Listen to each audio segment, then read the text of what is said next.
예수 믿는 사람, 예수 따르는 사람. 제가 올해는 우리 교회가 예수를 따르자라는 마음으로 예수를 따르는 우리는 교회라고 이름을 했습니다. 여러분들 예수를 따르는 사람들에 대한 이미지 한번 생각해 보시면 어떠한 모습이 떠오르시던가요? 어떤 기관에서 몇 년 전에 좀 오래된 것 같아요. 결과를 보니까 질문을 했습니다. 예수를 따르는 사람, 예수 믿는 사람 하면 어떤 이미지가 떠오르십니까? 라고 밖에 나가서 질문을 했어요. 그때 이런 대답이 있습니다. 술 마시지 않습니다. 흡연하지 않는다. 제사를 거부한다. 욕하지 않는다. 교회에 가서 예배한다. 기도한다. 전도한다. 착하고 성실하다. 이게 좀 긍정적인 대답이었고요. 대답해 보니까 좀 금욕적이고 도덕적인 모습이지요. 아마도 그리스도인의 대표적인 특징이라고 말하는 것이 아마 이런 모습이지 않을까라는 생각이 들어요. 부정적인 대답도 있었습니다. 나약하다, 융통성이 없다, 고리타분하다, 시대의 흐름에 뒤처져 있다, 교회 안에서 지네끼리 있다. 이게 부정적인 것은 나왔는데 혹여나 아마 요즘 세대 지금 다시 물어보면 부정적인 답이 더 많아지지 않았을까라는 그런 안타까운 마음도 듭니다. 사실 한국교회 많은 성도들이 지니고 있는 그리스도인 하면 이런 모습입니다. 좋은 그리스도인은 술과 담배 하지 않고 세상 친구와 어울리지도 않고 착하고 성실하다. 어쩌면 이런 모습이 우리들 머릿속에 떠오르는 모습이지 않을까라는 생각이 듭니다. 그런데 좀 다시 한번 생각해 볼까요? 과연 금욕적이고 도덕적이고 착하게 사는 사람들의 모습이 그게 정말 그리스도인의 본질일까? 예수를 따르는 사람들의 본질일까라는 거지요. 성경을 보면 아닌 것 같아요. 성경에는 그리스도인 하면 이렇게 표현을 하지요. 원수도 사랑하는 사람, 죽음도 두려워하지 않는 사람, 항상 기뻐하고 감사하는 사람. 성경이 말하는 그리스도인의 모습이지요. 성경에 또 보여주는 그리스도인의 모습이 사람들의 모습으로 등장하는데요. 골리앗과 싸웠던 소년 다윗의 모습, 하나님께 기도하다가 사자굴에 던져진 다니엘의 모습, 전쟁터에 나가는데 맨 앞에 찬양대를 통해서 승리를 경험했던 여호사밧 왕의 모습, 더 나아가서는 말할 수 없는 위협과 방해 가운데 한 손에는 무기를 한 손에는 삽을 들고 52일 만에 성벽 건축을 완성했던 느헤미야의 모습. 성경에는 이런 인물들을 통해서 우리에게 믿음의 사람이 어떤 사람인지 그 모습을 보여주고 있지요. 에이 목사님 그건 성경에 나오는 그 유명한 믿음의 사람들 아닙니까? 그런 사람들하고 우리하고 비교하면 어떡해요? 그래요? 그러면 비교할 만한 대상 한번 찾아볼까요? 이름도 없고 빛도 없이 믿음 가운데 살아갔던 많은 사람들이 있습니다. 특별히 여러분들이 로마 시대 때 믿음을 지키기 위해서 집을 나왔고 가진 모든 것을 그냥 두고 몸만 피해 나와서 믿음을 지키기 위해서 지하 그리고 카타콤이라고 하는 무덤 속으로 들어가서 신앙을 지켰던 그 모습을 우리는 알고 있습니다. 주 313년에 콘스탄틴 황제로 인해서 기독교가 국교로 공인될 때까지 약 300년 가까이 그 카타콤이란 지하에서 생활을 하지요. 나중에 이 지하에서 발굴된 그 사람의 시신의 숫자가 약 200만 구가 되었다고 합니다. 여러분들 예수님이 공생의 기간에 그때 당시에 로마의 인구 숫자가 대략 100만 명 정도 됐다고 해요. 그렇다면 이 카타콤이라는 곳에서 생활했던 사람들이 얼마나 많았는지 우리가 추측할 수 있습니다. 300년 동안 빛도 들어오지 않는 그리고 공기도 좋지 않은 그곳에서 300년이나 이란 세월 동안 변하지 않고 담대하게 믿음 가운데 살아갔던 이름도 빛도 없이 살았던 그 믿음의 선배들이 있습니다. 너무 먼가요?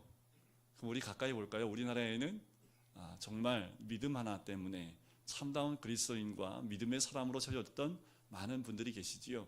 그것도 너무 멀어요. 옆에 분을 보세요. 멀리 있지 않습니다. 앞과 뒤에 있는 분들이 믿음으로 살아가는 사람들이지요. 우리가 알지 못하지만 이곳에 앉아있는 분들 가운데 믿음 때문에 좀 손해보고 사는 분들도 계시고요. 에이, 내가 교회 다니니까 이거는 그냥 내가 포기해야지 하면서 믿음 때문에 교회 다니는 이유로 또 그리스도라는 이유 하나만으로 그렇게 내 것을 포기하고 살고 있는 분들이 우리 주변에 너무도 많고요. 여러분들 가까이에 있는 분들이 그런 그리스도인들입니다. 바로 이런 분들이 예수님을 따르는 사람들 아니겠습니까? 주를 위해서, 믿음을 위해서 과감히 내 것을 포기할 수 있는, 그리고 더 나아가서는 내 것을 포기한다는 것은 내가 가장 가치 있게 생각하는 것을 내려놓고 주님이 원하시는 것을 선택해 나가는 것, 그것이 그리스도의 모습이 아닐까.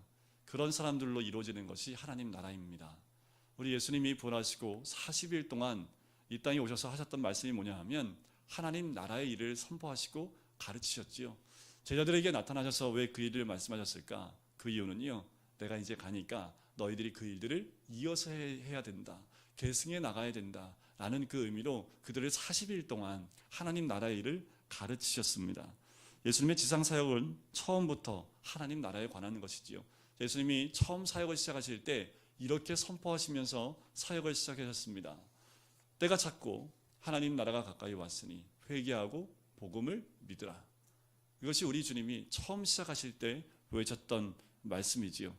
지상사역뿐 아닙니다. 부활하신 후에도 제자를 만난 자리에서 말씀하신 것도 역시 하나님 나라였지요. 예수님의 관심은요, 십자가를 지기 전이나 후나 부활하기 전이나 후나 동일했습니다. 사도행전을 봐도 사도행전 곳곳에 이 메시지가 남아져 있지요. 여러분들 사도행전 시작과 끝이 하나님 나라로 시작하고 끝나는 거 아십니까? 여러분들 3절을 보세요. 3절 끝에 보면 이렇게 나오죠. 하나님 나라의 일을 말씀하시니라. 우리 맨 마지막 절 볼까요? 사도행전 28장 31절 한번 펴보세요. 자, 28장 31절을 우리 같이 한번 읽어보도록 할까요? 같이 읽겠습니다. 시작. 전파하며 주 예수 그리스도에 관한 모든 것을 담대하게 거침없이 가르치더라. 마지막에 뭐가 또 나와요? 하나님 나라입니다. 사도행전은 시작과 끝이 하나님 나라입니다. 그 말은 우리의 시작과 끝이 뭐가 되어야 될까요? 하나님 나라입니다. 우리 주님은 이 땅에 오셔서 우리에게 끝없이 말씀하신 것이 하나님 나라이지요. 그러면 하나님 나라가 무엇입니까? 하나님이 뭔지 알아야겠지요. 한마디로 말씀을 드리면 예수 그리스도에 관한 모든 것이 하나님 나라입니다. 제자들은 부활하신 예수 그리스도로부터 40일 동안 특별 과외를 받았습니다. 너무 부러워요. 저는 한 4일만 받았으면 좋겠어요. 아니 4일도 필요 없고요. 하루만 우리 예수님한테 이 과외를 받으면 얼마나 좋을까라는 생각이 듭니다. 그런데 이 제자들은요, 끝까지 풀리지 않는 문제를 가지고 주님 앞에 나옵니다. 그것이 오늘 본문의 6절이지요. 그들이 모였을 때에 예수께 여쭈어 이르되 주께서 이스라엘 나라를 회복하심이 이때이니까 라고 묻습니다. 자, 하나님의 나라의 일을 얘기했더니 제자들이 물어요. 자, 그 나라가 회복되면 언제입니까? 제자들은 예수께 하나님 나라가 임할 시기에 대해서 묻는 거지요. 그런데 좀 이상합니다. 분명히 우리 하나님은, 우리 예수님은 하나님 나라에 대해서 가르치고 있고 그것을 40일 동안 말씀하셨고 이제 마지막 승천하기 직전인데, 근데 제자들이 뭘 물어요? 이스라엘 나라에 대해서 묻고 있다는 거지요. 왜 이스라엘 나라에 대해서 묻냐 하면 유대인들은 선민 사상을 바탕으로 하나님 나라를 생각하기 때문에 그래요. 하나님 나라 하면 이들의 눈에 보이는 나라가 뭐예요?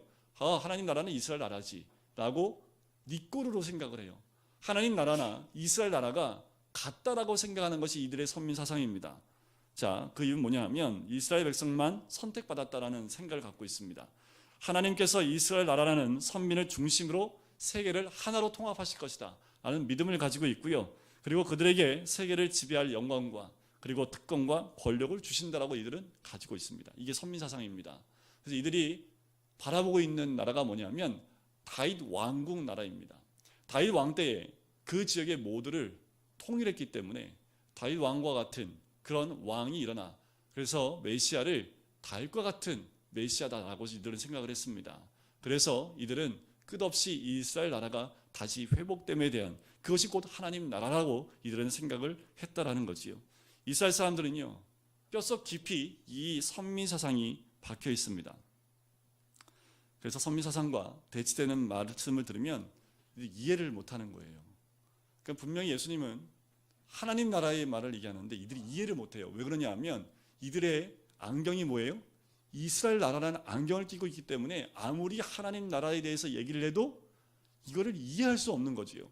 그러니까 이들의 생각은 이스라엘 나라의 필터를 가지고 보기 때문에 예수님이 말씀하시는 것이 도대체 이해가 가지 않고 또 제자들은 당황할 수밖에 없는 겁니다. 어떻게 보면 문화 충격 아닐까, 더 나아가서 말씀 충격 아닐까. 이건 하나님 나라 충격입니다. 예수님은 끊임없이 하나님의 뜻을 전하고 있는데 이들은 끊임없이 무슨 뜻, 무슨 나라요? 자기 민족의 뜻과 자기 민족의 나라를 가지고 하나님 나라를 보고 있고 해석을 하고 있다는 겁니다. 이들의 생각에는 이런 해석을 해요. 이제 예수님이 등극하시면 이스라엘 나라가 짱이 된다라고 생각하는 거지요. 이제 예수님이 이제 등극하시면 너희들 이제 다 끝났어. 로마 너희들 다 끝났고 전 세계 다 끝났어. 이제 우리가 이 나라가 전 세계를 지배할 거야 라는 그 생각을 가지고 있다라는 거지요. 부활하신 예수님께서 하나님 나라에 관한 특별 교육을 받았음에도 불구하고 여전히 이들에게는 이런 물음표가 있는 거예요. 예수님은 하나님 나라 얘기하는데 이들은 이스라엘 나라, 이 생각 가운데서 벗어나지 못하고 있다라는 겁니다. 그래서 질문을 하는 거지요. 이스라엘 나라를 회복하심이 이때입니까? 여러분들 이들이 한 번만 질문한 줄 아세요?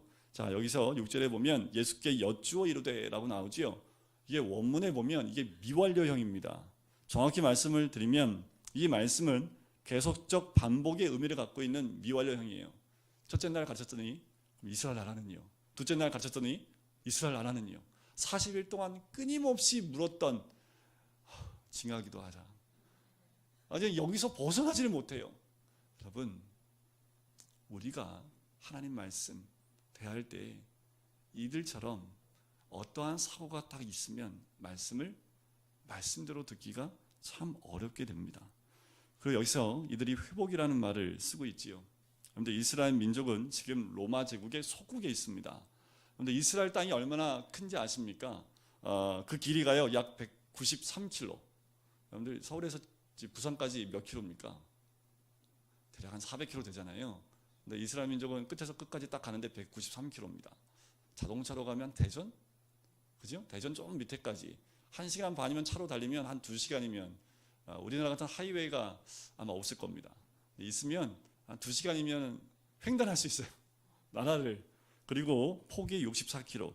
그러니까 지금 경기도, 충청도 그리고 강원도 정도 위에 중부지방을 그 정도 크기가 이스라엘 민족의 땅입니다. 이 땅이 지금 어떤 땅이냐면요. 아수르부터 바벨론, 헬라, 로마에 의해서 수백 년 동안 지배를 받고 있는 땅이 이 유대 땅이에요. 자, 수백 년 동안 잠깐은 회복한 때도 있을지 모르지만 거의 수백 년 동안 이들은 다른 나라의 속국으로 살았다는 거지요. 그들이 속국으로 살아면서 어떤 마음을 가졌을까? 이들이 가졌던 이상적 국가를 건설하리라는 그 생각을 과연 어떻게 할 수 있었을까? 오히려 절망적인 상황이었지 않았을까? 그럼에도 불구하고 이들의 믿음은 참 깊어요. 끝까지 고집을 부립니다. 반드시 하나님께서 자기 나라를 그렇게 쓰실 것이다 라는 그 마음을 놓지 않습니다. 그래서 제자들은 하나님 나라라고 말하지 않고 이스라엘 나라가 회복함이 언제입니까? 언제 해방되어 세계를 지배하는 1등 강국이 됩니까? 라고 질문을 했던 겁니다. 예수님은 어처구니 없는 질문을 받으면요, 애끼놈들아 이렇게 하지 않으세요. 성경에 보면 우리 예수님 참 무던히 인내가 참 깊으십니다. 40일 동안 계속 질문하는데 대꾸를 안 하세요. 나무라지도 않고요, 부정하지도 않습니다. 왜 그랬을까요? 예수님은 이런 모습을 공생에 많이 봤거든요. 제자들이 잘 못한 말도 우리 예수님은 그냥 넘어가십니다. 왜 그런지 아세요? 때가 되면 다 알 거라고 생각하시는 거죠. 그때가 언제일까요? 한 장만 넘어가면 됩니다. 2장만 넘어가면 무슨 사건이 있어요? 오순절 성령 강림 사건. 저도 여러분들 자녀를 키워서 아시겠지만 이게 말을 잘 안 듣잖아요, 그죠? 저는 그냥 말 안 합니다. 혼내지도 않고요, 그냥 듣고만 있어요. 그래, 너도 너 같은 놈 낳아봐라. 이런 거 아니에요, 그죠? 뭐 그런 건 꼭 아니지만 그래도 아빠의 마음 가운데 어떠한 마음이 있냐면 좀 크면 알겠지, 그죠? 좀 나이 들면 철들면 알겠지. 보통 이런 마음 아니겠습니까? 아마 우리 주님도 성령이 임하면 이들이 다 알 것이다 라는 그 믿음을 가지고 있었던 거지요. 그때가 바로 성령이 임하셨던 오순절 강림 사건입니다. 그들에게 진리의 영으로 충만하게 되고 그렇게 되면 완전히 깨닫게 될 것이라는 믿음이 그들에게 있었던 겁니다. 그래서 예수님은 그들의 질문에 뚜렷한 답을 하지 않아요. 그리고 확실한 한 가지만 말씀을 하십니다. 당장 이스라엘 나라가 회복되고 하나님 나라가 건설되려는 그 기대에 한 가지, 그들의 정치적인 망상을 하지 못하도록 딱 못을 박는 그 말씀이 7절에 나옵니다. 7절 한번 볼까요? 때와 시기는 아버지께서 자기의 권한에 두셨으니 너희가 알 바가 아니요 라고 얘기합니다. 너희 알 바 아니라는 거예요. 너희도 그렇게 질문하지 마라. 너희 알 바 아니다. 그 때와 시기에 대해서 언제 회복합니까? 언제 그때가 됩니까? 그때와 시기는 너희들이 알 바 아니요. 하나님의 권한 안에 있기 때문에 너희는 알 바 아니다. 딱 선을 그어버리시지요. 자, 그런데 여기서 보면 때와 시기에 대한 말씀을 쓰세요. 이 때와 시기라는 말은 원어에 보면 크로노스와 카이로스라는 단어인데요. 크로노스라는 말은 시간에 지속되는 그 어떤 한 시간을 얘기하고 카이로스라는 시기는요, 한 시간, 한 정점, 그때를 의미합니다. 근데 특이한 거는 예수님이 때와 시기라는 이 말을 함께 쓸 때는 종말에 대해서 말할 때 이 말을 함께 쓰십니다. 그러니까 지금 때와 시기라는 그 말은 곧 무엇을 의미합니까? 종말의 때에 대한 부분을 우리 주님 말씀하고 계시는 거예요. 자, 이 때라는 그 말은 예수님이 재림하실 때까지의 기간을 말하고요. 여기서 시기라는 말은 예수님이 오시는 바로 그때를 의미합니다. 그러니까 이들이 언제 회복됩니까? 그때가 언제입니까? 그 말은 종말의 때, 주님이 이 땅에 오심을 통해서 완성되는 그때에 대해서 우리 주님이 말씀하시는 거지요. 너희 알 바 아니라는 겁니다. 너희는 그거 생각하지 말고 너에게 주어진 사명을 감당하라는 거지요. 너희가 일하고 있는 삶 가운데서 너희가 해야 될 일들을 충실하게 행하라. 그런 의미가 이 안에 있습니다. 그거 물을 필요 뭐 있냐? 여러분, 이 시대에도 마지막 때에 관심이 있는 분들이 굉장히 많아요. 이단에 넘어가는 많은 분들이 그 마지막 때에 대한 관심 때문에 넘어지는 분들이 굉장히 많습니다. 성경 곳곳에 이 마지막 때에 대한 이야기가 나오고 있기 때문에 그래요. 하지만 이때, 그때가 내일이든 내년이든 우리가 해야 될 건 뭐예요? 설거지하는 분은 열심히 설거지하면서 주를 찬양하는 거고요. 나가서 돈 버신 분은 열심히 돈 벌면서 믿음 가운데 살아가는 거고요. 우리의 살아가는 삶 가운데 최선을 다하여 살면서 하나님을 믿는 믿음의 삶을 사는 것이 마지막 때를 준비하는 삶이다. 그러니까 그때와 시기에 대해서 너희 알 바 아니다 라고 말씀을 하고 있는 거지요. 예수님이 말씀하시는 하나님 나라는 이 세상에 속한 나라가 아닙니다. 여러분들 주기도문 가운데 우리가 앞부분에 이렇게 외우지요. 나라가 임하시오니 뜻이 하늘에서 이루어진 것 같이 땅에서도 이루어지리다. 하나님의 뜻이 하늘에서 이루어진 것처럼 땅에서도 이루어지는 것, 그것이 곧 뭐라고요? 하나님 나라라는 겁니다. 하나님 나라는 하나님이 은혜 주시는 자들의 마음속에 세워지는 나라가 하나님 나라입니다. 다시 말씀을 드리면 예수 그리스도를 구주로 고백하고 죄 씻음 받은 자의 가슴 가운데 이루어지는 것이 하나님 나라예요. 왜요? 그것이 하나님의 뜻이니까. 그러니까 여러분들 모두가 곧 뭐라고요? 하나님 나라입니다. 여러분이 있는 그곳이 하나님 나라입니다. 여러분, 하나님 나라인 한 사람 한 사람이 모인 공동체가 곧 하나님 나라이고요. 그 사람들이 모인 교회가 하나님 나라인 줄 믿습니다. 이 나라를 세상 나라가 아닌 하나님 나라라고 부르는 것은 하나님의 능력으로 세워지는 나라이기 때문에 그렇습니다. 하나님 나라는 하나님의 지배를 받고 있는 나라이기 때문에 하나님 나라입니다. 성격은 영적이지요. 육적이지 않습니다. 인간의 힘과 제도로 완성되는 나라가 아니기 때문이지요. 하나님은 이 나라를 건설하기 위해 성령의 능력으로 교회를 무장을 시키십니다. 그것이 바로 8절 말씀입니다. 우리 8절 말씀 같이 읽을까요? 시작. 오직 성령이 너희에게 임하시면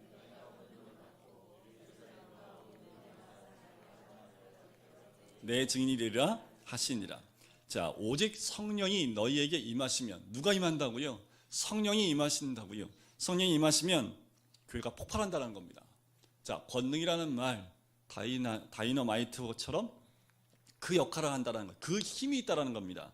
그 권능을 받고 그 힘을 받고 신자가 충만함을 잊게 된다는 거지요. 곧 하나님 나라는 하나님의 능력으로 이루어지기 때문이다 라는 겁니다. 여러분, 사도행전 1장 1절부터 11절까지 중요한 4가지의 주제가 나옵니다. 하나님 나라, 성령, 증인, 그리고 종말, 마지막 때, 재림의 때 그것을 이야기하고 있지요. 1절부터 11절까지 이 네 가지 주제가 나오는데 이것이 서로 연결이 돼요. 하나님 나라가 어떻게 완성이 됩니까? 무엇으로 완성이 돼요? 성령의 능력으로 완성이 되지요. 그러면 누구를 통해서입니까? 바로 증인들을 통해서입니다. 그럼 언제 완성이 돼요? 주님이 이 땅에 오실 때 완성이 되는 겁니다. 바로 1장 1절부터 11절까지 우리에게 그 말씀을 알려주고 계시는 거지요. 성령이 교회에 오신 목적은 뚜렷합니다. 성령이 우리 가운데 임하는 것은 뚜렷해요. 하나님 나라를 이루는 것으로 끝나는 것이 아니라 하나님 나라를 선포하는 증인이 되는 것, 그것이 성령이 우리 가운데 임하는 가장 큰 특징입니다. 증인 누구입니까? 하나님 나라의 일꾼이지요.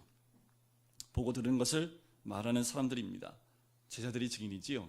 여러분들 누가복음 말씀에 24장 45절부터 48절에 이런 말씀이 있습니다.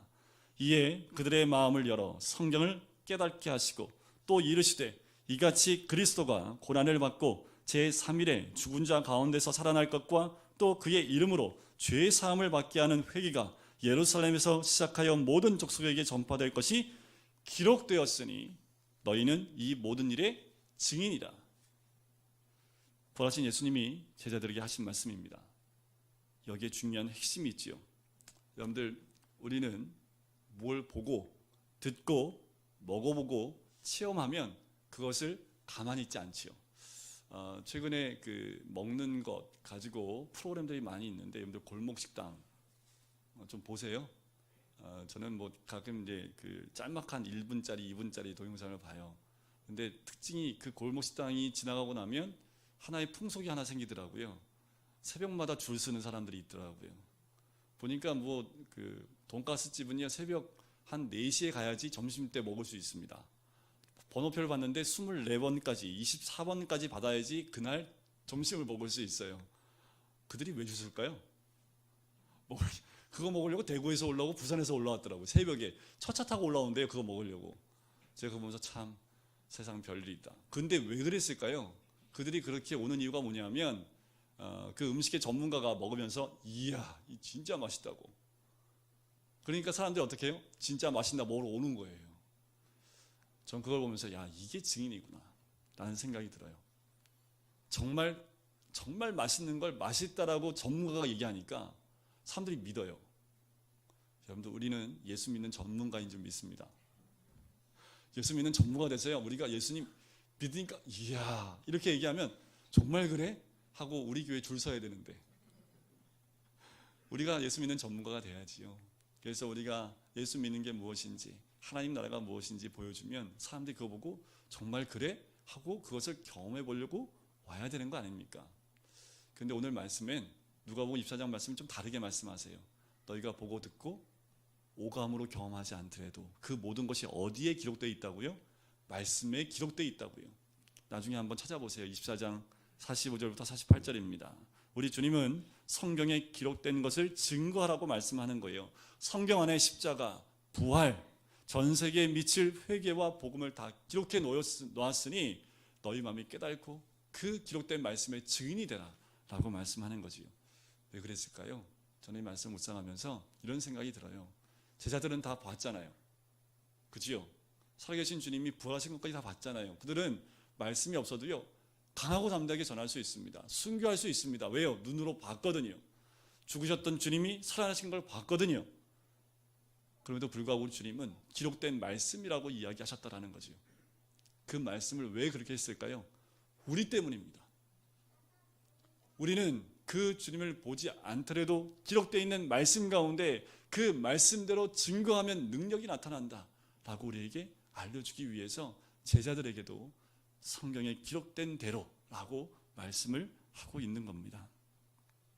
우리는 하나님 말씀을 가지고 증거해야 되지요. 이 증거를 통해서 하나님 나라가 건설이 되고요. 그 나라는 반드시 완성이 됩니다. 그 완성되는 나라는 바로 성령의 능력으로 완성이 되고요. 그 누구도 방해하거나 파괴할 수 없는 거지요. 바로 그 주님께서 십자가 위에서 이미 승리하고 완성하신 나라이기 때문에 그렇습니다. 초대교회 때 예수님을 증거하던 사람들을 이렇게 불렀습니다. 마르투스라고 불렀어요.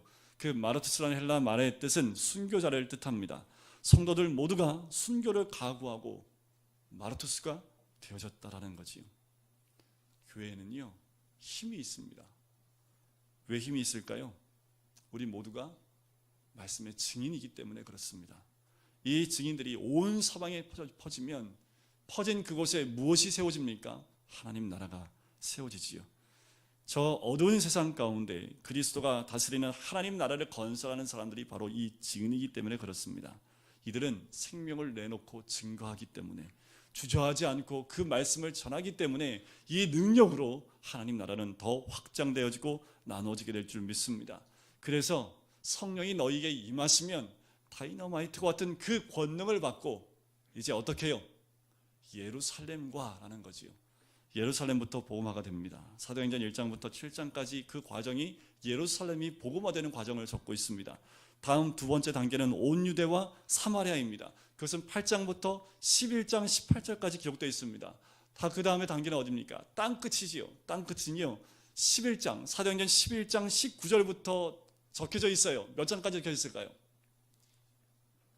만장까지요. 끝이 없습니다. 땅끝은 아직 이루어졌기 끝에 도달하지 않았기 때문에 그 28장 이후로 지금도 천장 만장이 기록되어져 가고 있다는 거지요. 누구를 통해서 기록된다고요?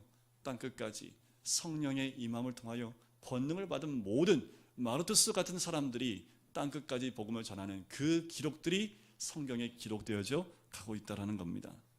주님 오시는 그날 마지막 장, 마지막 절에 우리 각자의 이름이 적혀졌으면 좋겠습니다. 그것이 몇 장이 될지 모르지만 11장 19절부터 주님이 오시는 그날까지 사도행전은 계속됩니다. 여러분 그 말씀 위에 우리가 올라갔으면 좋겠습니다. 그 말씀 위에 우리가 올라가서 주님과 함께 동행하는 예수를 따르는 삶의 모습으로 하나님 나라와 우리 가정과 또한 우리 직장의 그 하나님 나라가 이루어지는 귀한 은혜를 경험하는, 또한 그 능력을, 그 권능을 우리를 통해서 이 땅 가운데 드러내 보일 수 있는 우리 모든 성도님 되시기를 주님의 이름으로 간절히 축원드립니다. 생명을 걸고 예수 그리스도를 증거하는 증인의 삶, 그 마르투스의 삶이 예수를 따르는 자의 삶인 줄 믿습니다. 우리가 내일 비행기 타고 아프리카로 가자는 얘기 아닙니다. 우리의 땅끝이 어디일까요? 여러분들 우리에게 하나님이 보여주신 땅끝은 과연 어디입니까? 그 땅끝을 보셔야지요. 그 땅끝은 우리 눈에 보이는 아프리카가 땅끝일 뿐만 아니라 여러분들 우리의 눈을, 영적인 눈을 뜨면 어떤 한 영혼이 땅끝일 수 있습니다. 우리에게 보여진 그 땅끝, 그 땅끝으로 가서 주의 복음과 하나님 나라를 세우시는 우리 모든 성도님 되시기를 주의 이름으로 간절히 축원드립니다. 우리 같이 기도하실까요?